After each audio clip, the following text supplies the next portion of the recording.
But first, speaking about Chinese bullying, China has now taken off the gloves and really belted Australia. It's war with the dictatorship. Well, a trade war at this stage. China overnight gave us the 1-2. One, it banned our barley exports. That's $600 million gone. And two, its embassy here then insulted the Morrison government, said its boast about getting an independent inquiry into how the coronavirus started in China was a joke. That's its words, a joke. And there's the link right there. China is telling us, you embarrass us, we'll cut off your trade. Couldn't be clearer. And our Trade Minister, Simon Birmingham, was fuming. Australia is not going to engage in cheap politicking over an issue as important as COVID-19. COVID-19 has claimed the lives of hundreds of thousands of people around the world, including Chinese lives. Now, don't believe China's excuse that it banned our barley for 5 years because our exports were government subsidised and this was dumping. It's simply not true, and no one believes it. China, by the way, has also refused to take calls from our trade minister to sort this all out. It wanted this dispute, and the timing says it all. This decision came hours after government MPs were yesterday boasting that the government had international support at the World Health Assembly, that's on right now, for an independent inquiry, one that Australia wanted, into how China unleashed this virus on the world. And they said, well, this Assembly will tonight vote on a resolution pushed by us and demanding answers. I think the Prime Minister and the government have been rightly vindicated for their stance with the collection of support. But boasts like that got slapped down by the Chinese embassy in a brutally blunt statement that all but called our government a liar. It said the draft resolution on COVID-19 to be adopted by the World Health Assembly is totally different from Australia's proposal of an independent international review. To claim that the World Health Assembly's resolution is a vindication of Australia's call is nothing but a joke. So rude, so aggressive. But, look, I hate to admit something like this, but the Chinese embassy is kind of right. As I pointed out last night, it's looking like China has won at the Assembly. The World Health Assembly, which oversees the World Health Organization, is not voting on what we actually wanted. What our government wanted was an inquiry that was not led by the World Health Organization. I mean, no way.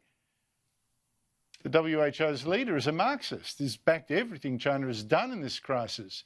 He has totally sucked up to its dictator. And the other important element is the political commitment and your personal leadership. But the resolution to be voted on tonight instead calls for an independent evaluation, not of China or the start of the virus, but of the lessons learned from the WHO coordinated international health response to COVID-19. And it says an inquiry into the start of the virus should in fact be led by the World Health Organization, working with the World Organization for Animal Health and the Food and Agriculture Organization of the United Nations. That organization, by the way, just happens to be led by a Chinese official who, until last year, was China's former Vice Minister of Agriculture. This is a stitch-up, which is why the Chinese president last night signed up. It's why President Xi agreed to an inquiry led by the World Health Organization into the world's response, provided, of course, we all waited until the fight against this virus was over. China supports the idea of a comprehensive review of the global response to COVID-19 after it is brought under control, to sum up experience and address deficiencies. This work should be based on science and professionalism, led by the WHO and conducted in an objective and impartial manner. That's not what we asked for at all. And to take the heat out of the argument, to keep fellow travellers sweet, President Xi said he was sorry for all the victims, promised to hand over $2 billion of aid, and defended China from claims, which in fact are backed by strong evidence, that China had been covering up. All along, we have acted with openness, transparency, and responsibility. We have provided the information to the WHO and relevant countries in the most timely fashion. We have released the genome sequence at the earliest possible time. Well, who knows how much of that was actually true, but it was good enough for the head of the United Nations, Antonio Guterres, who rolled over for China and echoed exactly what Xi had just said. Yes, he said, let's have an inquiry led by the World Health Organization, but now it's not that time.